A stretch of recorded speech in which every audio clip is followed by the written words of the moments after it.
नमस्कार. आज आपण गव्हाचे पीठ व गुळापासून मस्त अशी गोड भजी बनवत आहोत. म्हणजेच याला गुलगुले सुद्धा म्हणतात. हे गुलगुले खायला एकदम टेस्टी लागतात. लहानांपासून मोठ्यांपर्यंत सर्वांनाच खूप आवडतात. बऱ्याच जणांचे गुलगुले हे जाळीदार बनत नाहीत किंवा सोडा घातल्यामुळे त्याला वेगळाच वास लागतो. तर आज मी सोडा न वापरता एक खास पदार्थ वापरून हे गुलगुले बनवले आहेत. तर भरपूर टिप्स सहित व्हिडिओ बनवला आहे, त्यामुळे तुमचे सुद्धा गुलगुले एकदम जाळीदार होतील. लगेचच रेसिपीला सुरुवात करूया. तर इथे मी गुलगुले बनवण्यासाठी 1 वाटी गूळ घेतला आहे. त्याच्यात 1 वाटी पाणी घातलं आहे. आता हा गूळ पाण्यामध्ये छान असा वितळवून घ्यायचा आहे.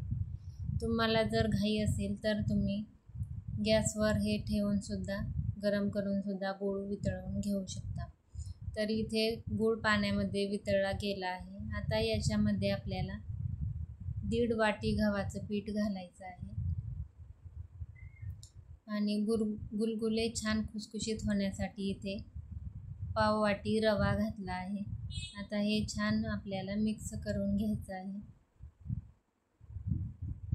याच्यात मी चवीपुरतं एवढं मीठ घातलं आहे.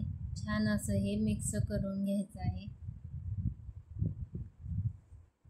1 चमचाभर बडीशेप घातली आहे आणि 1 चमचाभर विलायची पावडर घातली आहे.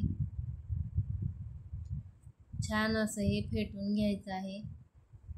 आणखी याच्यात मी पाणी ॲड करत आहे. मीडियम कन्सिस्टन्सीचं हे पीठ आपल्याला बनवून घ्यायचं आहे. थोडं थोडं पाणी ॲड करत पीठ छान भिजवून घ्यायचं आहे. एकाच डायरेक्शनमध्ये अशा पद्धतीने हे पीठ छान फेटून घ्यायचं आहे. म्हणजे गुठळ्या मोडल्या जातात आणि पीठ हलकं जाळीदार होतं, छान फ्लफी होतं. तर इथे मी सोडा न वापरता इथे 1 चमचाभर एवढा बेकिंग पावडर घातली आहे. बेकिंग पावडर घातल्यामुळे गुलगुले आपले छान जाळीदार होतात व वाससुद्धा येत नाही. सोडा घातल्यामुळे एक वेगळा वाससुद्धा येतो आणि गुलगुले तेवढे छान लागत नाही. त्यामुळे एकदा बेकिंग पावडर घालून तुम्ही सुद्धा गुलगुले बनवून पहा. एक बेकिंग पावडर घातल्यावर छान असं मिक्स करून घेतलं आहे. या मिश्रणामध्ये आपण रवा घातला आहे, त्यामुळे इथे अर्धा तास 10 ते 15 मिनिटं झाकण ठेवून द्यायचं आहे. म्हणजे रवा आपला व्यवस्थित फुलला जातो, भिजला जातो. तर 15 मिनिटानंतर एकदा छान मी विस्करने हे फेटून घेत आहे. जास्त पातळ व जास्त घट्टही हे मिश्रण आपल्याला बनवायचं नाही. तर इथे पाणी घालण्याची गरज नाही. एकदम बरोबर आपलं हे पीठ बनवून तयार झालं आहे. तुमचं पीठ जर जास्त घट्ट वाटत असेल तर 1-2 चमचे पाणी तुम्ही घालू शकता. तर तुम्ही बघू शकता कन्सिस्टन्सी पिठाची. आणि इकडे तेलसुद्धा व्यवस्थित गरम झालं आहे आणि भजी सोडतो त्या पद्धतीने गुलगुले तेलात सोडायचे आहेत. तर पाहू शकता तेल व्यवस्थित गरम झालं असल्यामुळे लगेचच पटापट गुलगुले आपले वरती यायला सुरुवात होते. मीडियम गॅसवर आपल्याला हे छान लालसर होईपर्यंत तळून घ्यायचे आहेत. गॅस जर तुम्ही बारीक ठेवला तर गुलगुले तेलकट होतील, त्यामुळे. आणि जास्त फुल जर ठेवला तर आतून कच्चे राहण्याची शक्यता असते. त्यामुळे मीडियम गॅसवर आपल्याला हे गुलगुले तळून घ्यायचे आहेत.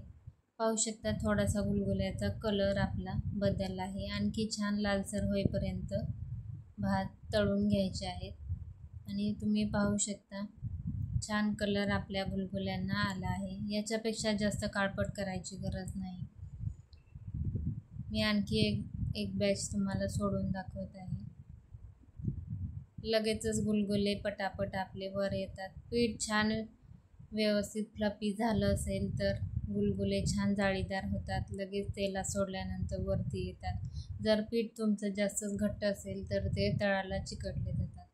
त्यामुळे पीठ व्यवस्थित छान फेटून घ्यायचं आहे. म्हणजे गुलगुले आतून एकदम छान जाळीदार बनून तयार होतात. इथे मी सर्व गुलगुले तळून घेतले आहेत आणि तुम्ही पाहू शकता कलर एकदम छान आला आहे. एक गुलगुला मी इथे तुम्हाला तोडून सुद्धा दाखवत आहे.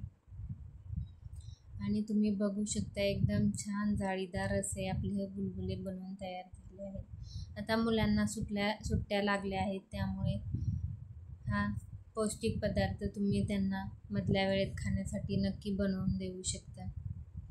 आणि रमजान ईद स्पेशलसुद्धा हा गुलगुलेचा रेसिपी बनवू शकता. व्हिडिओ आवडल्यास नक्की लाईक, शेअर, सबस्क्राईब करा.